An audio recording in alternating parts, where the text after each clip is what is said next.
मिठाई मिले में देर होता है। हरदम तू बदतमीजी करेला। सर एकरा बड़ा बेचैनी धइले बा। कहा था 50 रुपए देले बानी। सर यही में 50 रुपए में जलेबी ले जाइए आधा किलो। होता 15 अगस्त के दिन देश आजाद भई रहे। हर नागरिक के अधिकार बाबा झंडा फहरावे के। फहरा देनिए तो का भइल? दोस्तों आपने ट्रेडिंग ऐप बहुत देखी होगी, लेकिन IQ ऑप्शन से बेहतर ट्रेडिंग ऐप का ऑप्शन आपको कहीं नहीं मिलेगा। और तो और इससे पैसे कमाना बेहद ही आसान है। IQ ऑप्शन देता है एक शानदार इंटरफेस और साथ ही साथ कई सारे एसेट के ऑप्शन, जैसे कि डिजिटल, फॉरेक्स, स्टॉक। इनमें से आप किसी भी एक एसेट को अपने प्रॉफिट के अकॉर्डिंग चुन सकते हैं और ट्रेडिंग कर सकते हैं। IQ ऑप्शन ट्यूटोरियल के साथ साथ आपको देता है $10,000, जिन्हें आप ट्रेडिंग प्रेस्टिज के लिए इस्तेमाल कर सकते हैं। और प्रेस्टिज कंप्लीट होने के बाद अपने अकाउंट में $10 की मिनिमम रियल मनी डिपॉजिट करके ट्रेडिंग शुरू करें और जीत सकते हैं लाखों रुपए घर बैठे। जैसे कि आप देख सकते हैं मैं कितनी आसानी से $9,000 से भी ज्यादा पैसे कमा लिए। साथ ही आपको IQ ऑप्शन पे मिलता है 24/7 सपोर्ट और कई सारे वीडियो प्रोसेस। तो अपने टाइम का सही इस्तेमाल सही जगह पे करें। तो IQ ऑप्शन के साथ ट्रेडिंग करें और प्ले स्टोर से ऐप को डाउनलोड करें, रजिस्टर करें और घर बैठे ढेर सारा कैश कमाएं। मिठाई कब ले मिली? क्या पूछ लो? सर मिठाई कब मिली? भाग भाग जल्दी, अभी मिठाई ना मिली। भाग रे, 15 अगस्त पर भाषण सुना था। माई इंडिया इज ग्रेट, मेरा भारत महान है। स्कूलिया में खाली मुंह दिखा के तिरा से करी। चल ते सुना। 15 अगस्त के दिन लड़का और लड़की नया नया कपड़ा पहन के आवे लसन आ झंडा फहरावल जाला। ओकरा बाद जिलेबी मिले है। हाँ, तहार बोलल जरूरी रहला। चल भाग, चल भाग।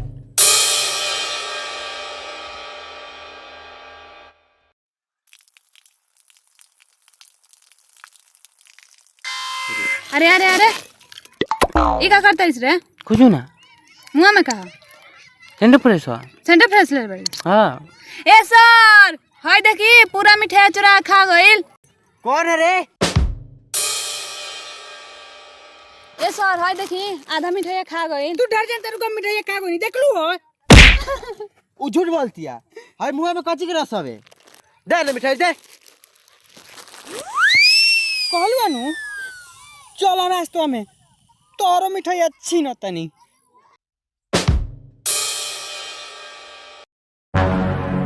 चलो सा जल्दी लाइन में लगा सा, मिठाई बाटी।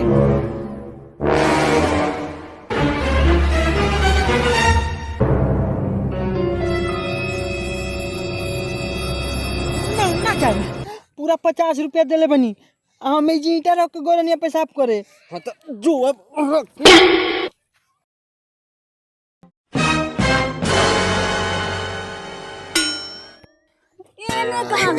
पीछे जाओ ना हम पीछे ना जाम, हमें यही में लग गए। लड़चू है ना कहीं का। पहले मिठाई चुरा खा लेला सा आ फिर लाइन में लगता। हाँ तो उ तो हमार मेहनत के फल रहल ह। ई हमार इंसा मिले वाला पीछे जाओ।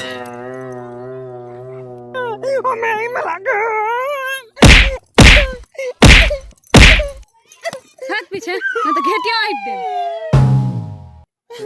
मिठाई ना मिले तो जान चलो ने अब खत्म हो। चल भाग घरे, मिठाई खत्म हो गल जो।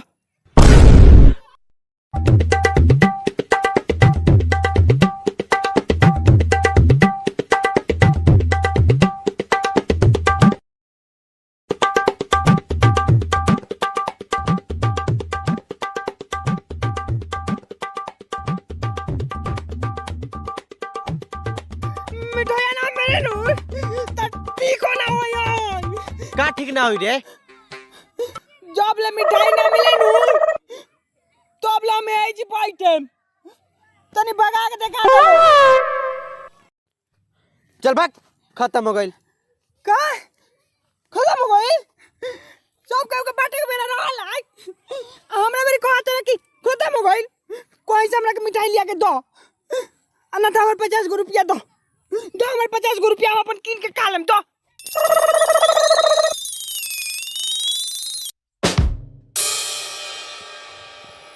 चल चल ढेर हाला मत कर, हाई डब्बा 50 रुपया के बा। आई धर आ निकल अपना घरे जो जो। का सोचत रही जो, चाहे दे डब्बा दे। ना देम। का करबे? हम कुछ करेम नु। तो जो जो। दी ना सोनू आओ सोनू। कहाँ हो देखो सन।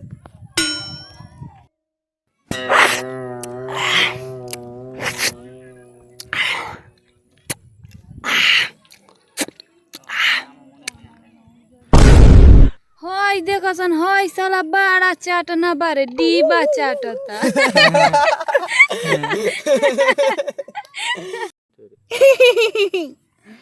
चटिलो ना पैसा देले बालो, कोनो मांगनी नहीं गलो खात। छोड़ चले के हो स्कूल में, ना तो हमें को सब मिठाई बटा जाई।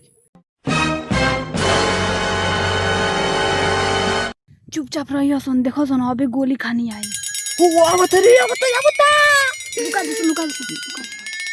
ओ अब देख कितना मजा आवता, चलो सोन।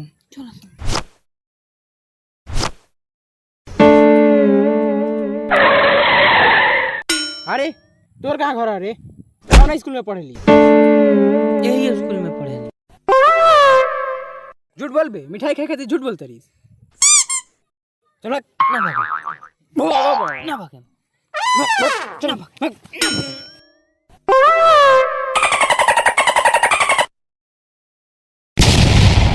आ गइलो तो जान जइयो हम मान जे तनी जुग दे दिलो तो घर जाई काजू ना हो।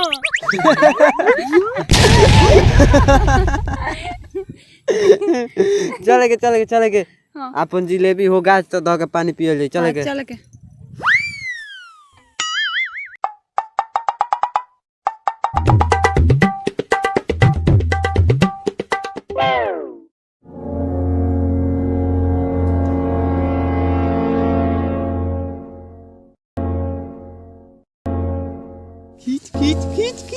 ताकता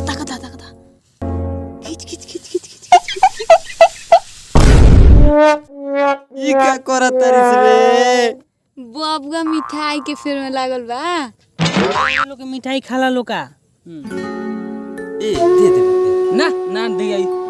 भैया दे दलो, हम चुपचाप अपना घर चल जाए। एक के भगा, एकर शकल हमरा अच्छा नहीं लागत।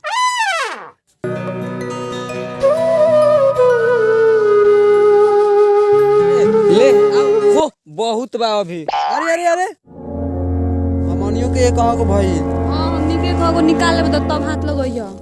चाहे दल अब ये हिंसा लगा देता नहीं। अब ना लियो जाई। लो अपन अब में कह देला नु कि में हिस्सा बा हमार, तो जान जइयो।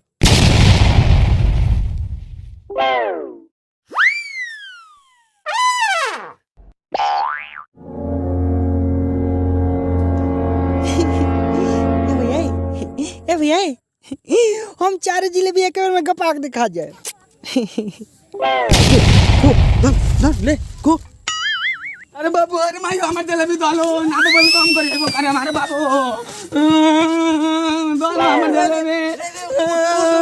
चल हमनी में से खा लिया। चल डालो।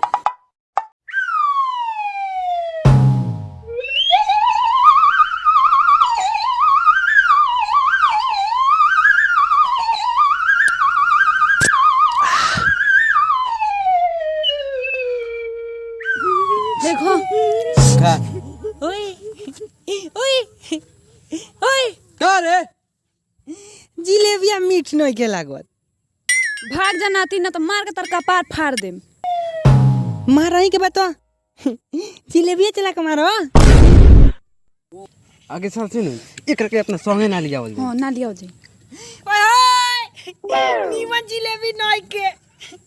ओए होय सर जी एक निकट ठोक देले बड़ा।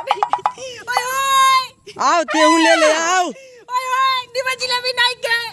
रे हट तो रे रुक आओ तोरा का देता निशा। ओए होय आओ ना आओ ले जाओ ना ना यार आओ ले जाओ ना आओ ना बुढ़िया आओ हाँ तो वही चीज रख दो ना हम आके ले लेम तू लो जा लो चल सन चल आब तू ओए ओए एकनी के जिलेबी में माछी बैठे रहली सन माछी बैठे लेसन त का कहसन फेंक दिसन का ना आब चाहे ले जा तारा के दे देना तो का तू ओकर आलती उतरबो हम कुछ करम उसे तरह लोग के क्या मतलब है ओए ओए अच्छा तोरे कोहे के मतलब का बा जिलेबी में चावल के डालो हम अपना घर ले जाएम ले कुली ले हमनी के ना चाहिए ओए ओए जिलेबिया और आ गइल बा ले जो मुंह कता ले जो ये सारा को फेंक दिए हाँ ले जो ना जब ले तू लोग हरा बोलन तब ले ना उठाए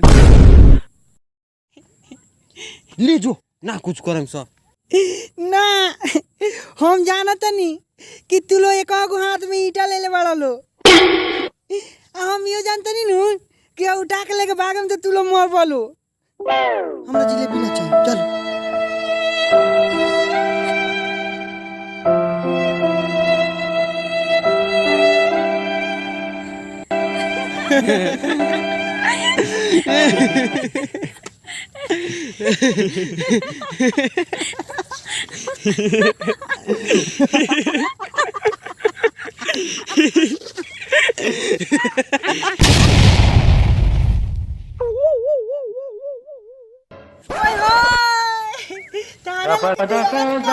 जिलेबी यहाँ भाई अब जाते नहीं गोरे रोटी से खा